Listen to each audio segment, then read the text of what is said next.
Thank you, everybody, for being here tonight. We are so pleased to be able to bring you this program on a private wilderness with David Backus and his story about Sigurd Olsen.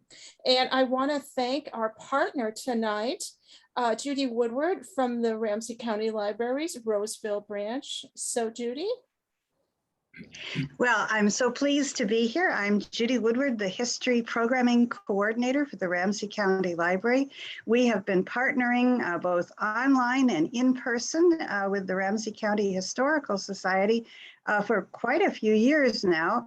And ultimately, we do hope to make a return to live programming. We don't know exactly when that's going to be, but we haven't given up that as a goal. Meanwhile, though, we do continue to have a full roster of history programming online through the Ramsey County Library. And I invite all of you, since you like history, it's clear you do, or you wouldn't be here tonight, to check out some of the other programs that are available through the library's website, www.rclreads.org. If you click on events and classes, you can find the whole list subdivided by category. Click on history and you can find all the history programs that we're doing this fall. And I truly hope that some of you will consider attending.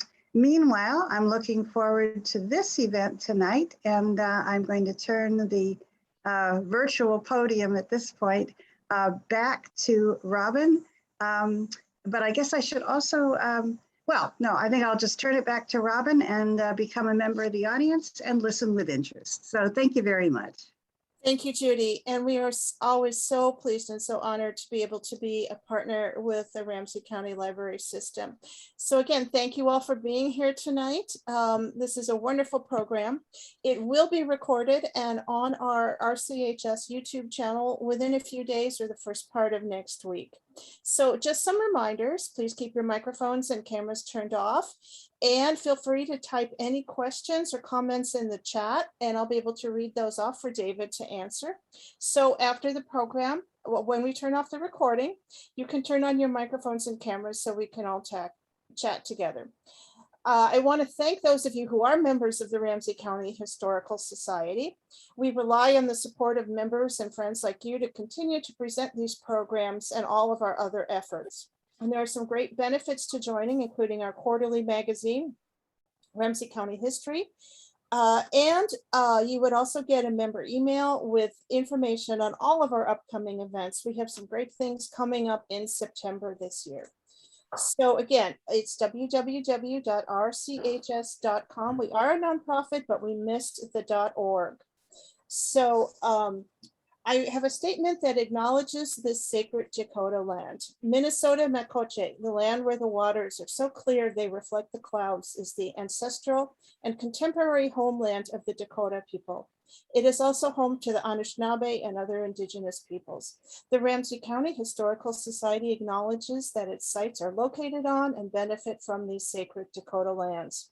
The Ramsey County Historical Society is committed to preserving our past, informing our present, and inspiring our future. Part of doing so is acknowledging the painful history and current challenges facing the Dakota people, just as we celebrate the contributions of Dakota and other indigenous peoples. You can find our full land acknowledgement statement on our website, again, www.rchs.com, and that includes actionable ways in which Ramsey County Historical Society pledges to honor the Dakota and other indigenous peoples of Minnesota and Makoche.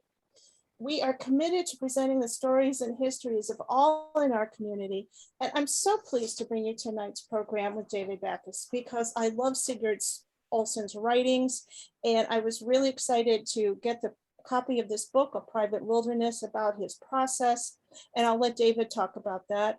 David is the author of A Wilderness Within, The Life of Sigurd F. Olsen, and editor of Olson's The Meaning of Wilderness, Essential Articles and Speeches, both from Minnesota.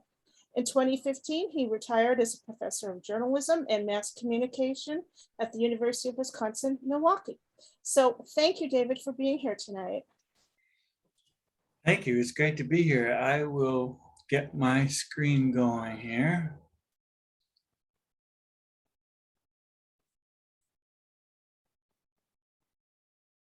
Got it. I'm always grateful and glad to be able to talk about Sig Olsen, but I'm going to start with a little bit of an anecdote related to Elizabeth Olsen. She told me once, a long time ago, of a disagreement that she had with the novelist Wallace Stegner. He was a friend of both of them. They were discussing Carl Sandburg's 4-volume biography of Abraham Lincoln. A biography, Elizabeth said, should only be about the professional side of a person's life. She thought Sandburg went way over the edge of things, and Stegner said that's impossible. You can't separate the professional and the personal. I agree with Wallace Stegner. So fortunately for me, Elizabeth changed her mind by 1990 when she gave me permission to write her husband's biography without any limitations. My guiding light during those years of research and writing came from the words of another biographer. She paraphrased a famous quote by the legendary Green Bay Packer football coach, Vince Lombardi. In football, the quote goes, "Winning isn't everything, it's the only thing." Evidently, that's actually a misquote, but if you paraphrase it for biography, it's perfect. In biography, character isn't everything, it's the only thing. During my time of working on his biography, in the 3 years of research, 3 years of writing, I kept that in the back of my mind all the time. A biography is the story of a person's character as it develops over the course of a lifetime. It's like a novel in a sense, except that it's constrained by the facts at hand rather than by the imagination of the writer. Sigurd's life journey, his story, was at its root a deeply spiritual one. It had to do with mystery, with awe and wonder, the things that make us feel connected to the natural world and stir our souls. He knew that we can't live by intellect alone any more than we can live by bread alone. He said, when you lose the power of wonder, you become old, no matter how old you are. If you have the power of wonder, you are forever young. The whole world is pristine and new and exciting. Sigurd felt that our society is so wrapped up in its quest for limitless growth and control and material goods was losing the power of wonder, and that the loss of direction that so many people sensed and talked about was the direct result. Sigurd knew this not simply from observing others, but from his own personal experience. Beginning in college, he suffered a crisis of faith when he was at UW-Madison. He had intended to become a missionary, serving in the wild regions of the world, but this crisis drove him away from that. And he found his solution, though, the same way in his personal experience, beginning with his childhood, which was spent roaming the woods and shorelines of northern Wisconsin, and then into his early adult years when he began exploring deeper and deeper into wilderness. The defining moment came in the early 1920s. I think it was 1923. He was guiding in the Quetico, camped on an island in this lake right here, Robinson Lake. Sigurd got into his canoe after dinner and he paddled over to the nearby eastern shore of the lake where there was this gorgeous peak with the view of the wilderness to the west. He's standing there in 1948 in this picture. He climbed up to the top of that peak in time to watch the sun set. And what happened next became the centerpiece of one of his best known essays from the book, The Singing Wilderness, published 30 some years later. Here's what he wrote. The sun was trembling now on the edge of the ridge. It was alive, almost fluid and pulsating. And as I watched it sink, I thought that I could feel the earth turning away from it, actually feel its rotation. Over all was the silence of the wilderness, that sense of oneness, which comes only when there are no distracting sights or sounds, when we listen with inward ears and see with inward eyes, when we feel and are aware with our entire beings rather than our senses. I thought as I sat there of the ancient admonition, be still and know that I am God, and knew that without stillness, there can be no knowing. Without divorcement from outside influences, man cannot know what spirit means. This was why he dedicated his life to writing and to wilderness. He passionately wanted to give everyone a chance to find the same sense of communion that he had found, an experience that can help all of us to rediscover the power of wonder in the beauty of the natural world around us, so that we feel rather than just intellectually believe in the connectedness of all life, and at the same time to open our hearts to the inner knowledge that all creation is sacred. You see, he was a missionary after all. Sigurd went so far as to say this in 1966, no longer can wilderness be saved from the standpoint of physical enjoyment, but only as a stepping stone to cosmic understanding. In a world confused and strident, a world where all the old verities are being questioned, this is the final answer. Sigurd believed that it is only in coming to terms with our inner selves that we can find full meaning and satisfaction in life. And he argued that by returning to our biological roots in nature, especially in places where we can find silence and solitude, we can more easily open ourselves to our true selves. By exploring the wilderness around us, we can better come to know the wilderness within. That's the title it came up with for his biography, The Wilderness Within, but it has a double meaning. It refers not only to the connection between nature and the spiritual journey in Sigurd's life, but also to the struggles he went through to become the icon who looks so peaceful in that Alfred Eisenstadt photo. These struggles were known to few people during his life. Even Elizabeth and her two sons didn't know the full story. They each said to me that I knew him better than they did. Elizabeth, in fact, near the end, confided to me, you know, I never really knew Sig. This wasn't their fault. They could only understand as much as Sigurd made clear, and he kept a lot inside himself in his own private wilderness, a meeting place of landscape and mind. Every time he explored the singing wilderness of water and woods, he blazed a little bit more of the trail for his soul.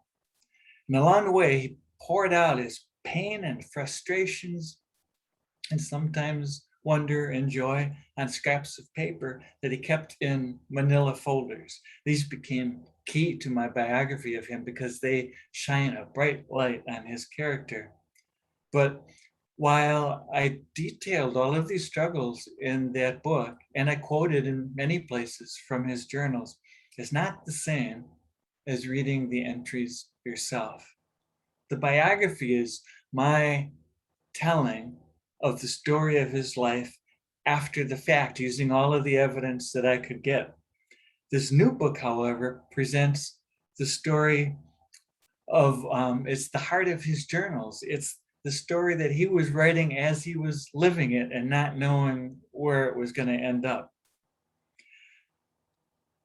And I would encourage you, if you read it, to keep that end in mind, because the journal entries can be painful. Remember the Eisenstadt photo.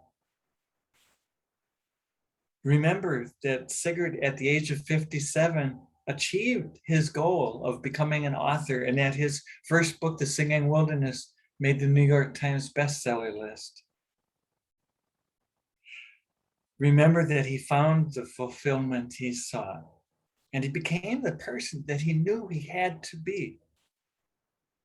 That way, when you read this collection, you'll better understand just how painful was his struggle, how remarkable was his perseverance, and how much hope his journey, his story can give to anyone today who has a dream or a sense of calling. Sigurd had a powerful sense of calling, and that is something that always causes inner conflict.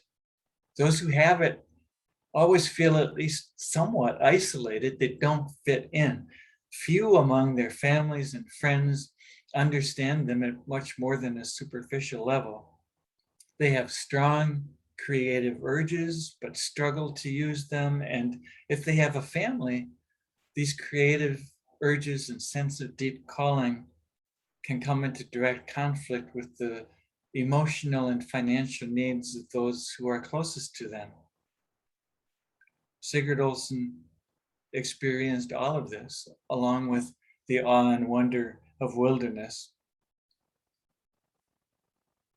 Decades before he achieved the fame and success that he had dreamed of, he was haunted and driven by a sense that he had to find a means to express the deep emotions that he experienced outdoors and then share his creation with the world that he believed was longing for meaning.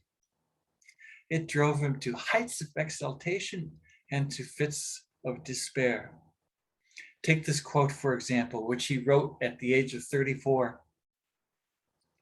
Only one who has experienced what I have, the longing for creation, can understand how terrible it is to find oneself inadequate. He knew by the time he started his journal in 1930 that he had to write. Unfortunately, editors were not so sure.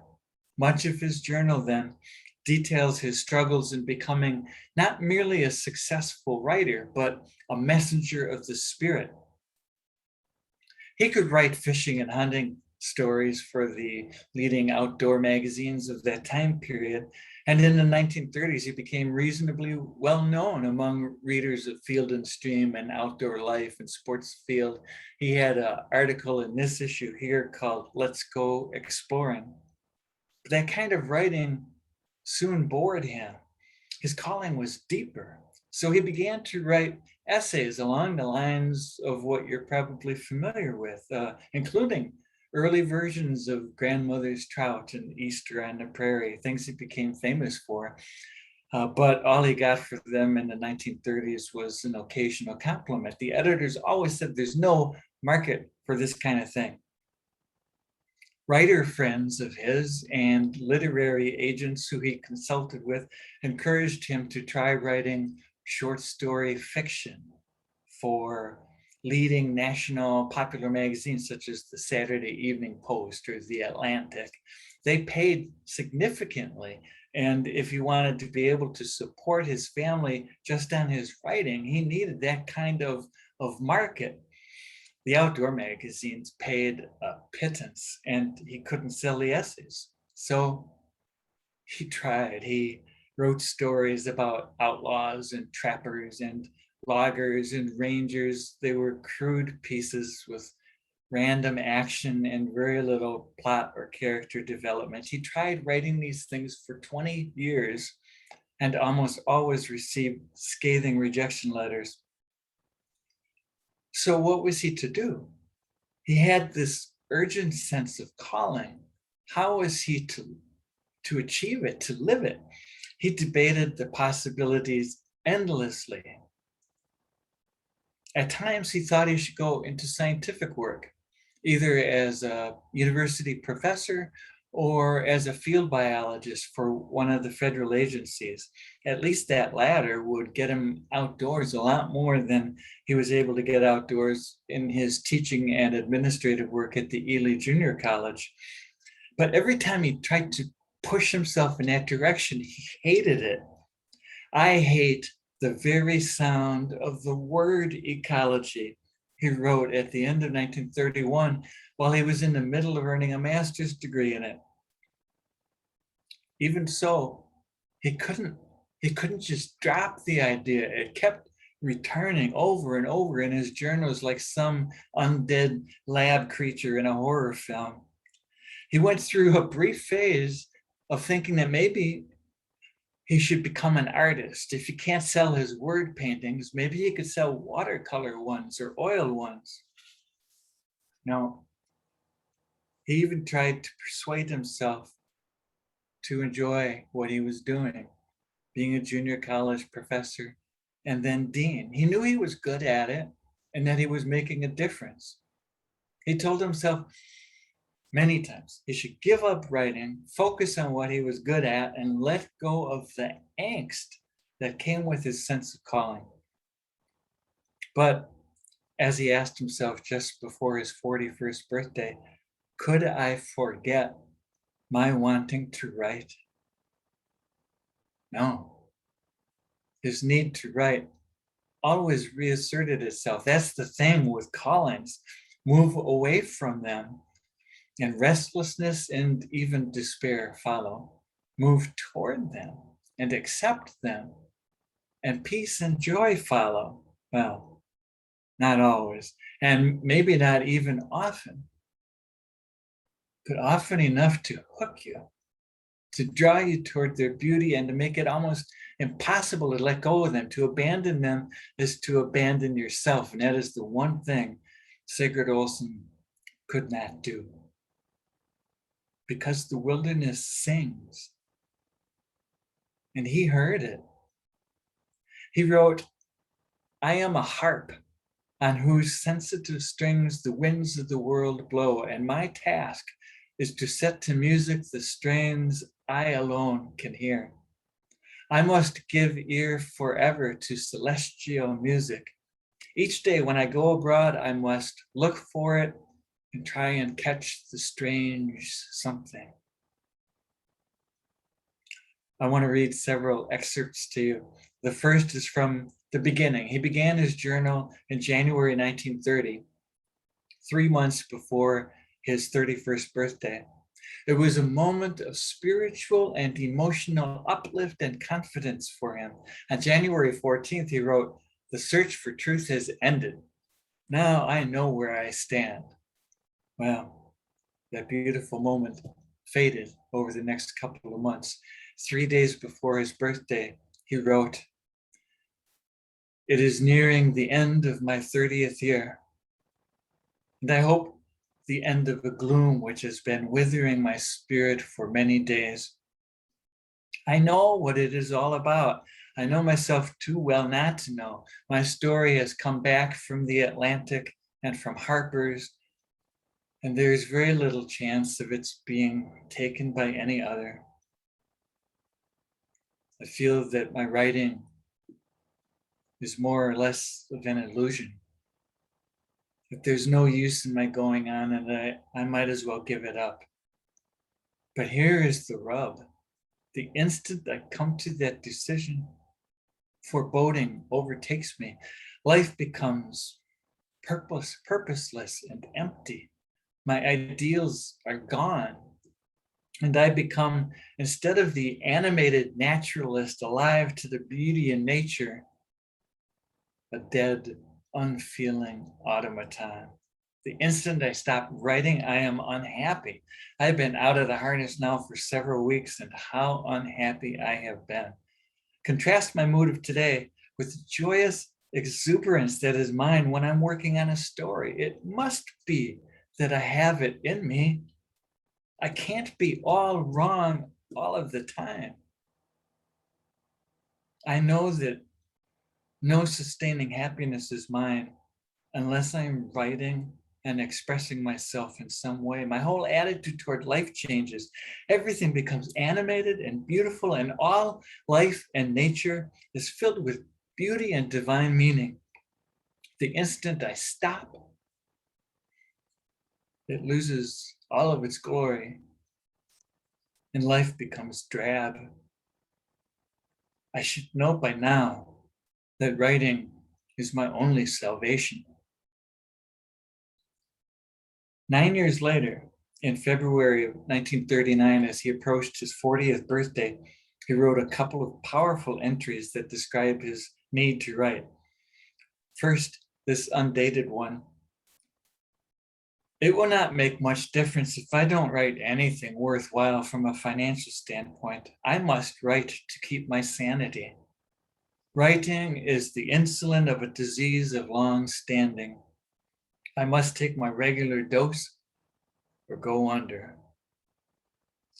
And on February 10th, after receiving a rejection for what one day would become one of his most loved essays, and after assuming correctly, as it turned out, the two others also would be rejected, he wrote A Day of Disappointments. Grandmother's trout is back. And in spite of my resolve not to let it affect me, I find that I am fighting to keep my balance. In a few days, Easter on the prairie will return, and then Saginaw. My bubble will be completely punctured. When the time comes for giving up my dream, I begin to see red, get desperate like a man drowning, sinking for the last time, grasping at anything, growing weaker all of the time. A few last wild spurts of energy threshing around, growing feebler and feebler, and at last resigned, sinking down into the calm ooze of mediocrity, there to disintegrate, lose my color, my vision. He wrote a few days after that Elizabeth asked him, "Are you still going to keep on with your writing?" He said he responded desperately, "I will write until the day I die." There are costs to following a calling, real costs, and they're not all borne by the one with the calling. It wasn't so much his desire to write that caused friction at home. It was his unhappiness with his career and his at times almost desperate determination to succeed as a writer despite little to show for it. Here he was, wanting to give up a really good career as junior college dean in the middle of the Great Depression to take on a career as a freelance writer when 10 of every 11 articles he was writing were getting rejected. This went on for 5 years, 10 years, 15 years, 20 years. At times he came close to giving up. He questioned his dream, his ability, his sanity. It's important to state that his two sons, Sig Jr. and Bob, mostly had very positive memories of their childhood. They loved all of the outdoor adventures that they shared as a family. And they would tell me of how their dad used to entertain them with made up on the spot bedtime stories about the moose with the rubber horns or the mischievous chipmunks, Roscoe and Bosco. And Sigurd had a goofy sense of humor. He liked to make people laugh. And if you did laugh, he would repeat it over and over until you got sick of it. But when his stories came back rejected, he would withdraw, become quiet and morose, and everyone in the house felt the tension. That became more and more common during the late 1930s when the boys were teenagers. Over the years, people often have asked me, wasn't he selfish? Wasn't it selfish of him to obsess over his writing to the point that it damaged his family life? I'll try to answer that, but to do so, I need to take a few minutes to tell you a little bit about my story. My earliest memory is of nature. I was 2 years old on this boat shown right here. I'm the the little one in the red hat. My family was taking an Easter vacation in the Gulf of Mexico, and I was so deeply affected by the sound of gulls calling out of that bright blue sky over the Gulf that I consider it the beginning of my spiritual journey, the entry point to my own inner landscape. We took vacations to other beautiful natural areas over the next few years, places like Copper Harbor, Lake Nipigon, and the Rocky Mountains on both sides of the border. They all shaped me in small ways and in large. But in 1963, on our way back from our big trip to the Canadian Rockies, we discovered Ely and never looked back. For years, my family stayed at Deer Trail Lodge, and eventually my parents built a cabin on Garden Lake. Somewhere along the way, my parents bought a copy of The Singing Wilderness. I read it for the first time in high school and loved it.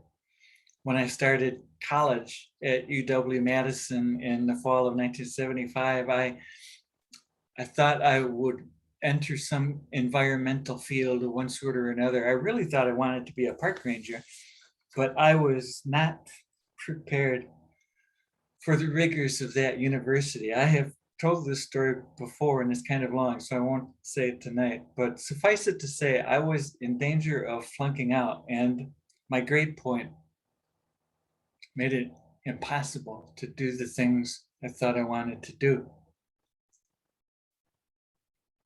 Sigurd's book, Reflections from the North Country, came out in the fall of 1976 when I was a floundering guitar-playing sophomore.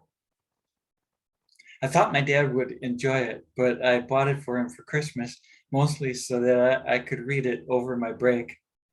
Well, that book struck such a deep chord in me. I thought I had finally found someone who just might understand me.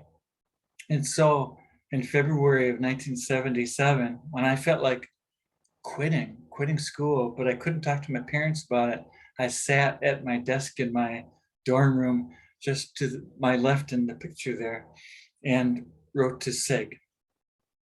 I got his response just 6 days later. He wrote a little over a page and a half. Basically, he said, stay in school. In fact, he even underlined it. Well, it wasn't so much the words that he used, but the fact that he cared enough to write back that gave me the hope I needed to make it through that rough time. Many years later, working on his biography, I discovered that he wrote a number of other letters like that, lifting the spirits of people who had written to him with the same kinds of fears and anxieties that I had experienced and that Sigurd knew so well. The fear that their dream was slipping away, their anxiety over not being able to become who they knew they had to become in order to be their true selves. And as I began giving talks about him, people would come up to me after the talk and tell me about their own Sig letter and what it meant to them. In some cases, as in mine, it had dramatically shaped their life.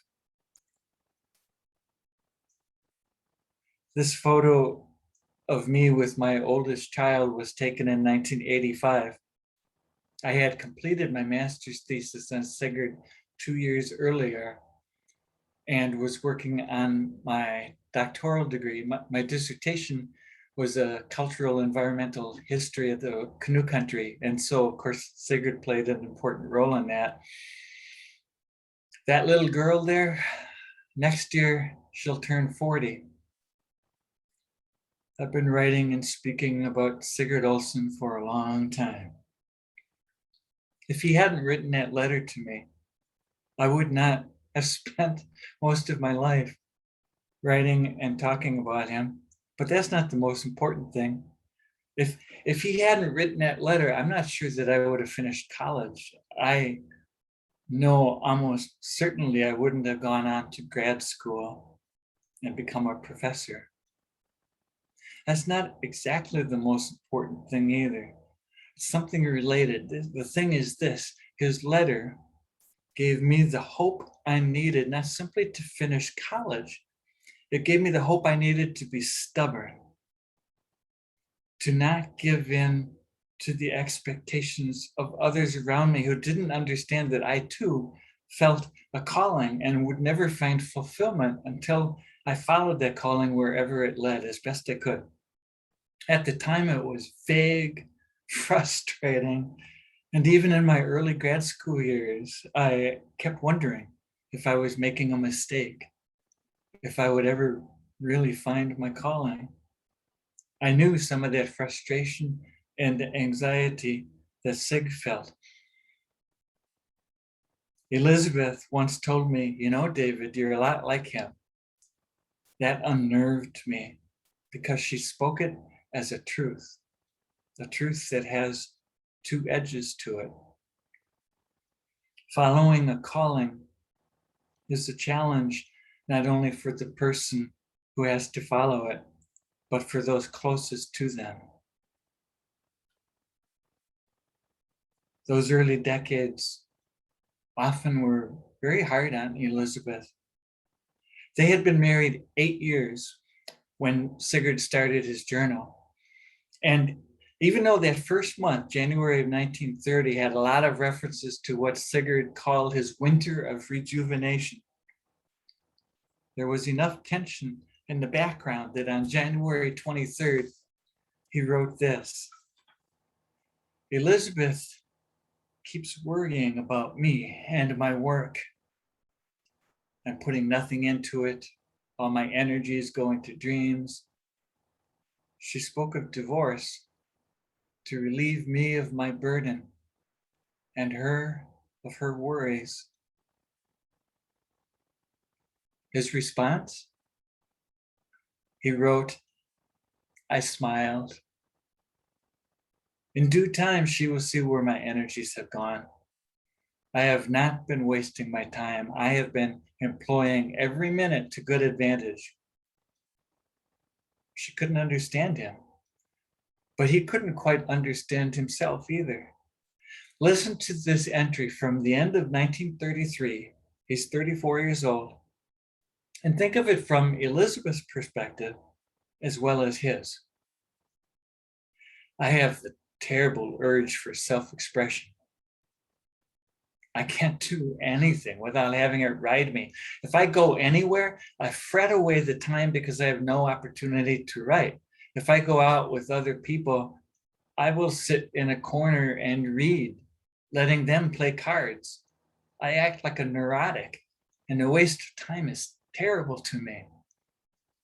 Perhaps it is a form of neurasthenia that I have worked myself into.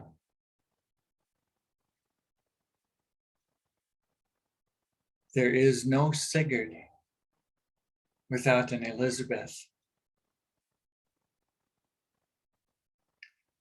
Despite all her frustrations, for the most part, she really supported him.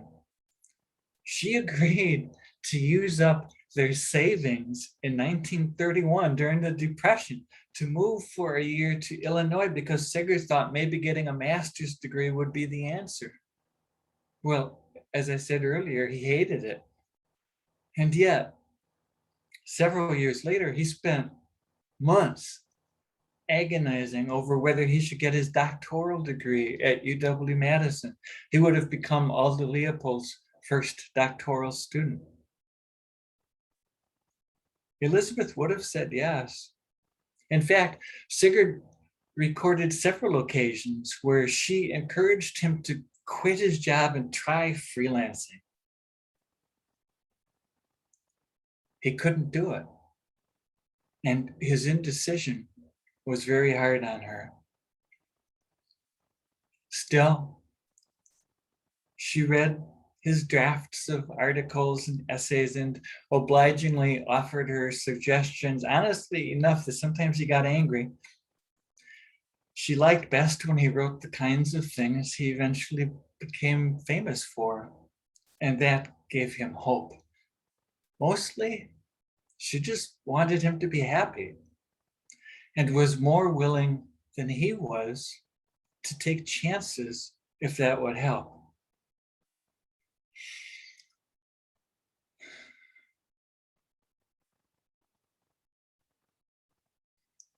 I will never forget the day in May of 1991.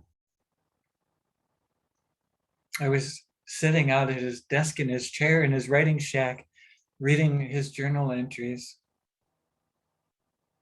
And I came across this one from April 3rd, 1941, the day before his 42nd birthday. It starts like this.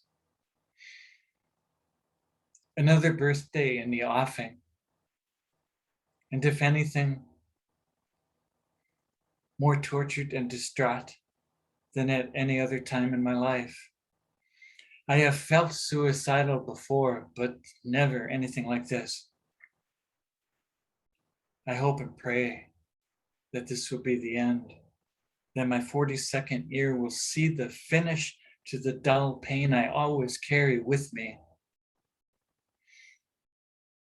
I read that, and I immediately remembered Elizabeth's disagreement with Wallace Stegner.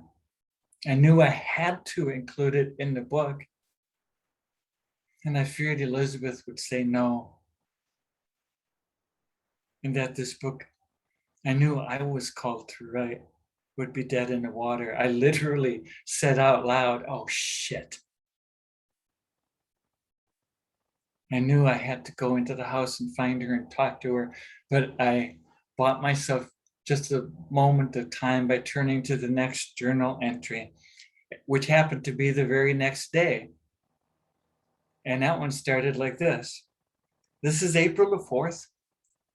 And as usual, I am calm and thoughtful and perhaps reflectful of the past and future. He goes on, I am a peculiar hodgepodge of desires, and I wonder if the day will ever come when it will be different with me. For 20 years, I have done something that never did particularly appeal. Nevertheless, I have been fairly happy and have gotten considerable out of life. How to explain this about face? At the time, I had no idea. I got up, I went into the house, and I found Elizabeth, and I started to tell her about the first one. I said, Elizabeth, I have been finding some really painful journal entries out there. She looked at me with her calm, steady, authoritative eyes, and she said, I know you're going to have to write some things I won't like to see, but I want you to do it.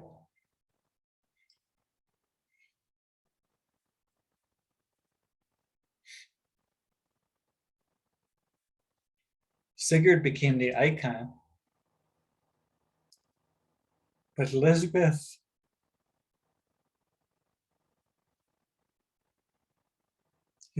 was heroic in her own right. And after The Singing Wilderness came out, life really became an open horizon for her too.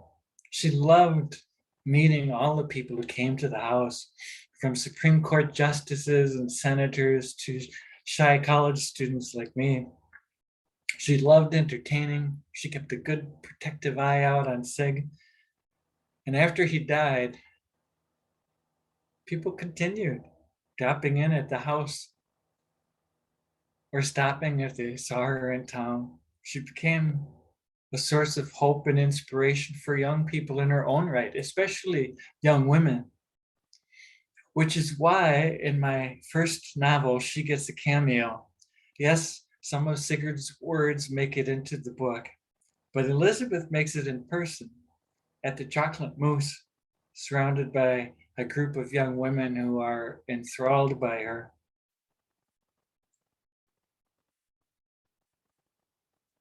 Was Sig selfish? Was he selfish to persist for several decades in a frequent state of upheaval? Selfish in nursing his need and calling to write about the spiritual and emotional benefits of getting close to nature? What I ended up telling my own college students for many years was this: if Sigurd had stopped, if he had given up, there would be no Singing Wilderness, no reflections from the North Country, no books at all. I would never have heard of him. I would never have turned to him when I was ready to give up, nor would any of the others who wrote to him in their moment of need. If he had given up, my life would be very different. And I don't know if I would have found my own calling. I don't know if I would have found the stubbornness that it takes to refuse to give in to the expectations of others. I told my students so many times, the world is full of people who live according to the expectations of others. What the world desperately needs is people who are willing to go through the challenges and the pain of becoming the true selves. Moments of selfishness are inevitable, I would tell them. And hopefully we mature enough to keep those moments to a minimum. But that can't mean sacrificing who we are. Each one of us has something unique about us, something that only we can contribute.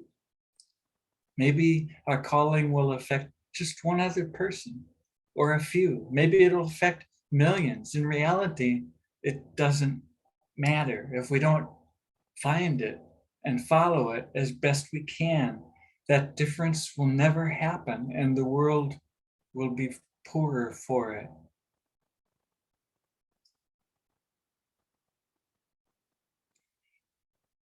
Anybody could have taught the classes I taught at the university. What the students remembered was my passion, both for the subject at hand and for them. I excelled at giving them hope and inspiration, at countering, at least for a little while, the endless drumbeat of expectations from parents and teachers and friends and their own worst enemy, themselves. And I was able to do this because I had lived it, and I had lived it in significant part because of Sigrid Olsen. I had lived it because despite all of Sigurd's terrible doubts and anxieties and moments of despair, he did not give up.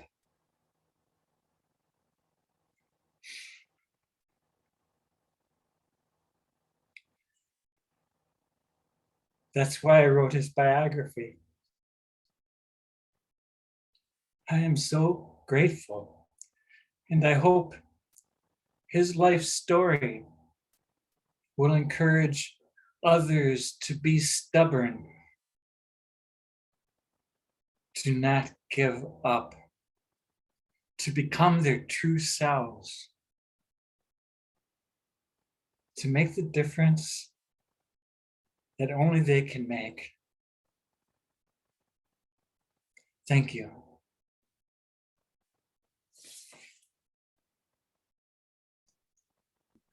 Thank you, David, for that wonderful presentation. I want to encourage anybody who has a question or a comment to put it in the chat box.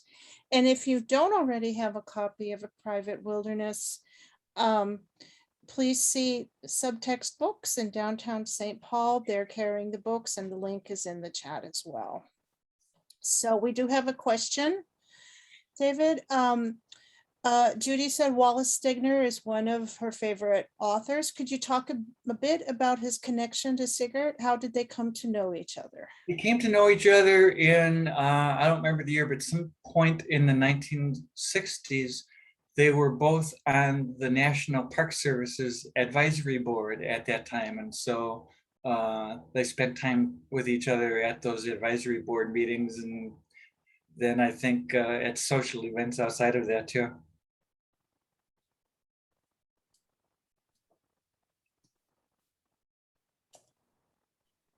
Do you want to talk a little bit? This is a little bit off the book, but after he published The Singing Wilderness, I read The Private Wilderness as well, and it seems like he stopped doing his journals so much. Do you want to talk a little bit about, what circumstances led to him almost abandoning his journaling? Yeah, and it's not that surprising. People who keep journals, there are some who are just very good chroniclers of daily life.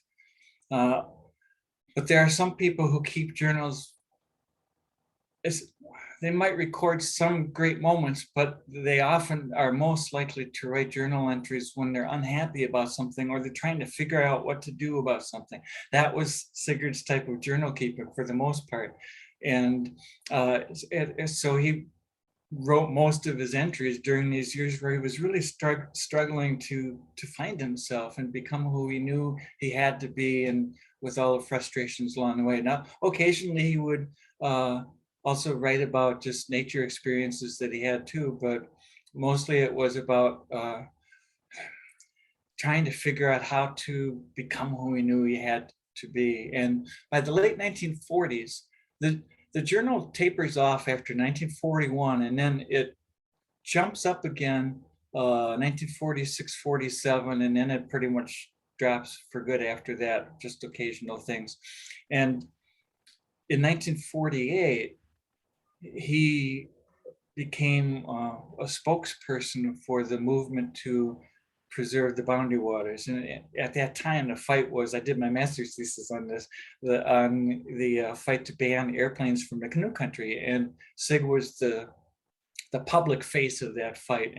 And so during that time period, he was doing what he felt was really valuable. He was traveling to places like Washington, D.C. and Chicago and Toronto, and he was getting to know people and became known enough among leading conservation organizations that once that issue was resolved, he was asked to become involved in groups like the National Parks Association and eventually the Wilderness Society. So one thing sort of led to another, and it was both fortunate for him and maybe a little unfortunate eventually, because his association with these conservation groups is what made him known as a popular speaker to these groups when they needed their hopes lifted over some issue of the type. And he gave a speech in 1954 in New York City about the spiritual values of the national parks. And in the audience was Alfred Knopf.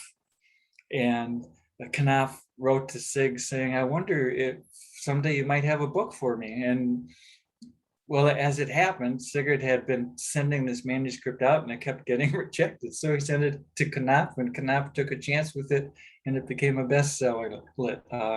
And so after that, he never had troubles selling his writings again, but he was in such demand that he began having problems finding the time to write again, which is why in the 1960s, you do find a few entries here and there where he is lodging complaints that are very similar to the 1930s about he's stuck doing this thing he didn't want to do when he should be doing writing. Manly, you have a question. You've got your hand up. Do you want to ask that question? Sure. You mentioned that he had an opportunity to become the first graduate student in Wisconsin's ecology program. Yes. What was his ongoing relationship with the University of Wisconsin, the Wisconsin ecology program, and so forth?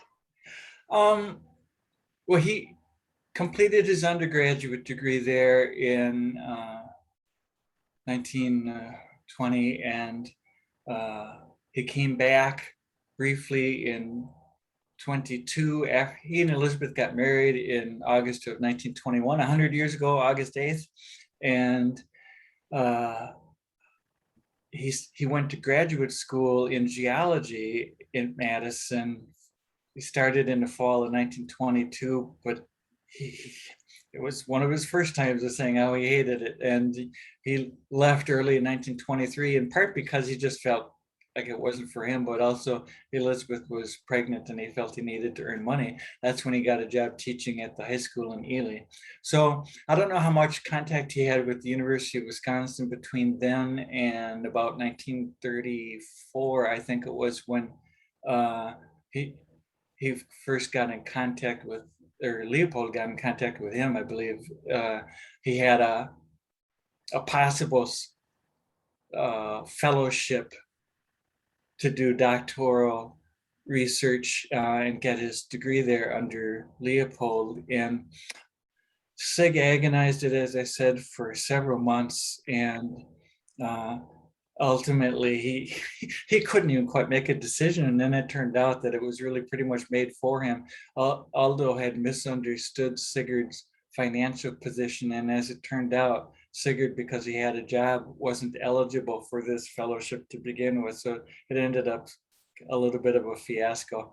But he and Leopold remained in touch with each other, and in the later 40s, when Sigurd would start going down to Chicago to meet with some of the leaders of the Quetico Superior movement, he would typically stop at Madison if he could and visit with Leopold briefly. I don't know how much contact he had after Leopold died with the University of Wisconsin. I don't think there was really anything significant there continuing with that department afterwards. I could be wrong about that. I just don't recall it. His closer long-term relationship would have been with Northland College, which in 1972, 50 years ago this coming year, created the Sigurd Olsen Environmental Institute. Sue has a question. Does the city of Ely celebrate him in any way? Names places or the school or anything like that, David? No, there used to be a grade school, the Sigurd Olsen Elementary School. I don't think it exists anymore. I could be wrong about it. I haven't heard this in a long time, but it was in Golden Valley, in the Twin Cities. Ely, they had a Sig Olsen Day while he was alive. I think it was 1972. But that last major fight over the Boundary Waters, 1977, 78, Sigurd was sort of a lightning rod. He wasn't actively, he wasn't a leader in it anymore. He was more of a figurehead at that point because he was 79 years old, and his health was starting to decline a little bit, and they hanged him in effigy. And my sense of it in the 80s and 90s, when I started working on the biography, was that the people who disliked Sig and Ely, and they could be pretty adamant in their views, were people who didn't know him, and they were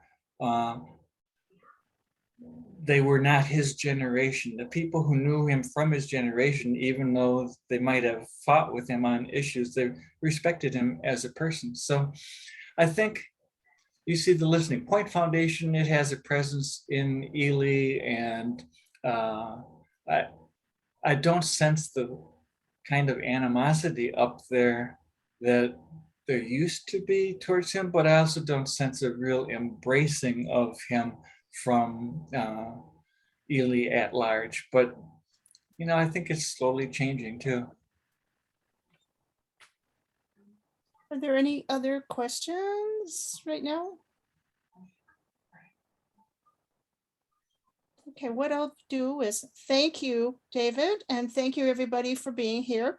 I'm going to stop the recording, but please feel free to check out our YouTube channel afterwards and check out Subtext Books to pick up a copy.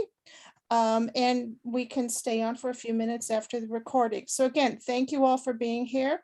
And thank you to David Backus for a wonderful talk. I think I speak for everybody that it was really enjoyable, and we so appreciate your connection and your research and sharing everything about SIG.